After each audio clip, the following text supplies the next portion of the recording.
در موج برنامه اطلاعاتی خبر.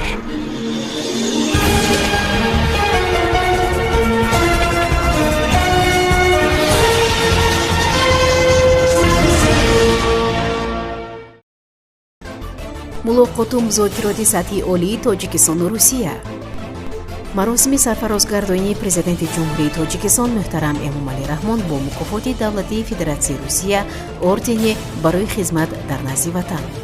сарвари давлат муҳтарам эмомалӣ раҳмон бо раиси ҳукумати федератсияи русия Михаил Мишустин мулоқот намуданд. аз Панҷакент то Самарқанд роҳи оҳан сохта мешавад. 10 паҳлавони тоҷик барои зӯрозмоӣ ба Токио мераванд. варзишгарони тоҷик аз чемпионати ҷаҳон оид ба гӯштани камарбандӣ бо 7 медаль ба ватан баргаштанд. ҷоми ҷаҳон 2026 огоҳии агентии обу ҳавошиносӣ: 3 рӯзи оянда дар тоҷикистон ҳаво номсоид мешавад.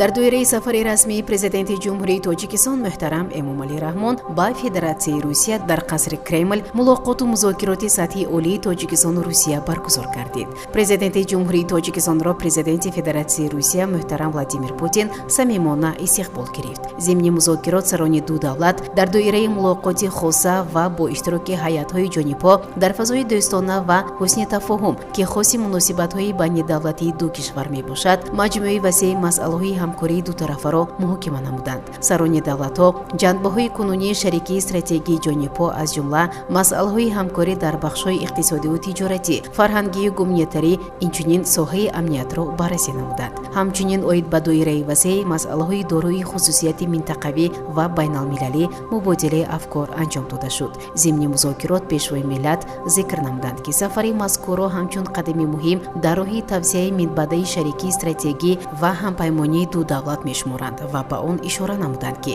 ҳамкории тоҷикистону русия имрӯз дар тамоми соҳаҳои манфиатҳои тарафайн дорои ҷараёни устувор мебошад. таъкид гардид ки соли равон барои ҳарду давлат соли ҷашнӣ ба ҳисоб меравад. 30 сол қабл шартномаи дӯстӣ, ҳамкорӣ ва ёрии байни ҳамдигарӣ ба имзо расида буд. ба сатҳи расидаи ҳамёрӣ баҳои баланд дода шуд. дар музокирот масъалаҳои ҳамкории энергетикӣ, инчунин ҳамкории саноатӣ бо таваҷҷӯҳ ба саноати металлургӣ, кӯҳӣ, насоҷӣ, хӯрокворӣ ва дорусозӣ мавқеи муҳимро ишғол намуданд. ҷонибҳо ба мувофиқа расиданд ки соҳаи кишоварзӣ самти дигари дурнамудори ҳамкорӣ мебошад. барои густариши содироти маҳсулоти кишоварзӣ аз ҷиҳати экологии тозаи тоҷикистон ба русия изҳори омодагӣ карда шуд. гуфтугӯ ҳамчунин доир ба имкониятҳои васеъи ҳамкорӣ дар соҳаи сайёҳӣ анҷом дода шуд. дар музокирот ба омӯзиши забони русӣ ки дар тоҷикистон ба он тибқи конститутсия мақоми забони муоширати байни миллатҳо дода шудааст, таваҷҷӯҳи хоса зоҳир карда шуд. сарони давлатҳо ба рушд ва таҳкими робитаҳои байниминтақавӣ аҳамияти бузург зоҳир намуданд. зиёд аз 80 субъекти федералӣ ва хоҷагидории русия имрӯз бо тоҷикистон ҳамкорӣ менамояд. изҳори итминон карда шуд ки густариши минбаъдаи ҷуғрофияи робитаҳои байниминтақавӣ ба рушди муносибатҳои иқтисодию тиҷоратӣ ва дигар муносибатҳои байни давлатҳо мусоидат менамояд. доир ба ҷараёни мусбати ҳамкории байни парлумонӣ суҳбат анҷом дода шуд. байни мақомоти қонунгузории ду давлат тақвияти робитаҳо мушоҳида мегардад. аҳамияти ҳамёрии ду давлат дар соҳаи амният низ зикр карда шуд. иттилоъ медиҳад Амид Ховар. дар қасри Кремл маросими бо ордени барои хизмат дар назди ватан сарфароз гардонидани президенти ҷумҳурии тоҷикистон муҳтарам эмомалӣ раҳмон ки бо сафари расмӣ дар пойтахти федератсияи русия қарор доранд баргузор гардид. дар оғози маросим фармони президенти федератсияи русия дар бораи мукофотонии сарвари давлати мо бо ин нишони давлатии русия қироат карда шуд. президенти федератсияи русия муҳтарам Владимир Путин зимни супоридани мукофот, саҳм ва хизматҳои хоси пешвои миллатро дар таҳкиму тавсеяи муносибатҳои дӯстӣ, шарикии стратегӣ ва ҳампаймонии тоҷикистону русия ки имрӯз дар ҳамаи соҳаҳои мавриди таваҷҷӯҳи тарафайн муваффақона рушд меёбанд, таъкид намуд. сарвари давлат муҳтарам эмомалӣ раҳмон дар навбати худ аз ин тасмими олии президенти федератсияи русия изҳори сипос намуда, онро пеш аз ҳама ба қадрдонии баланди хидматҳои тамоми мардуми тоҷикистон дар рушду таҳкими пайвастаи муносибатҳои тоҷикистону русия мансуб донистанд. изҳори боварӣ карда шуд ки бо талошҳои муштараки ҷонибҳо равобити байни давлатии ду кишвар дар рӯҳи дӯстӣ, ҳусни тафоҳум ва эҳтироми мутақобила минбаъд низ таъмиқ ва густариш хоҳанд ёфт. иттилоъ медиҳад Амид Ховар. президенти ҷумҳурии тоҷикистон муҳтарам эмомалӣ раҳмон дар доираи сафари расмӣ ба федератсияи русия дар шаҳри Москва бо раиси ҳукумати федератсияи русия муҳтарам Михаил Мишустин мулоқот намуданд. Дар ҳафти вохӯрӣ вазъи кунунӣ ва дурнамои муносибатҳои ду давлат дар соҳаҳои ояндадори тиҷоратию иқтисодӣ, саноат, энергетика ва кишоварзӣ мавриди баррасӣ қарор дода шуд. Таъкид гардид ки федератсияи русия дар сохтори гардиши савдои хориҷии давлати мо мавқеи пешсафро ишғол менамояд. Дар самти ҳамкории тиҷоратию иқтисодӣ ва сармоягузорӣ захираву имкониятҳои истифоданашуда бисёр аст. Аз ин рӯ зарур шуморида шуд ки барои пурра баҳрабардорӣ намудан аз он тадбирҳои мушаххас андешида шавад.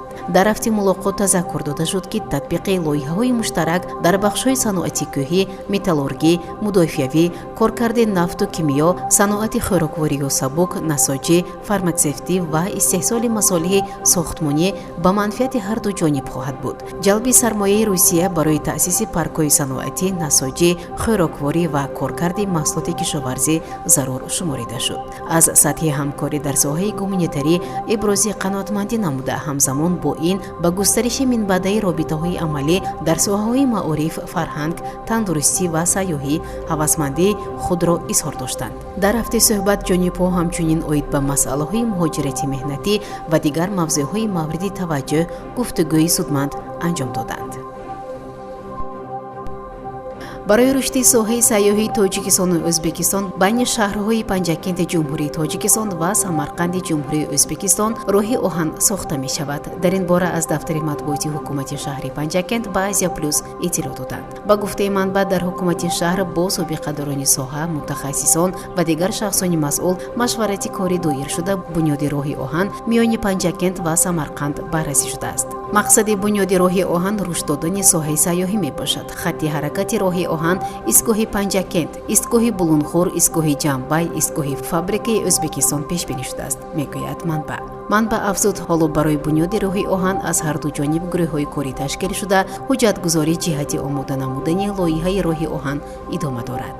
бояд гуфт ки масофа аз маркази шаҳри Панҷакенти Ҷумҳурии Тоҷикистон то маркази шаҳри Самарқанди Ҷумҳурии Ӯзбекистон қариб 60 километр буда тавассути нақлиёт метавон онро дар 1 соат тай кард. Тоҷикистонро дар мусобиқаи байналмилалии тозкулоҳи бузург, ки дар пойтахти Ҷопон доир мегардад, 10 варзишгар намояндагӣ мекунанд. Тозкулоҳи бузурги Токио Гранд Слем санаҳои 2 ва 3 декабри соли равон дар шаҳри Токио доир мегардад. Ҷумҳурии Тоҷикистонро дар ин мусобиқа Муҳаммадсолеҳ Қувватов, Меҳрузод Суфиев, Эмомалӣ Нураливу Обидҷебов, Беҳрӯзи Хоҷазод, Абубакр Шеров, Комроншоҳи Устопириён, Эмомризо Анварзода, Сомон Маҳмадбеков ва Муҳаммаҷон Абдуҷалилзода дар вазнҳои гуногун намояндагӣ мекунанд. дар маҷмӯи 400 паҳлавон аз 75 кишвар миёни мардону занон дар 14 вазн зӯрозмоӣ хоҳанд кард. муқаррар шудааст ки ғолибони ҳамаи вазнҳои ин мусобиқа 5000 евро мегиранд. барандаҳои медалҳои нуқраи 3000 евро ва соҳибони медалҳои биринҷӣ 1500 евроиро соҳиб хоҳанд шуд.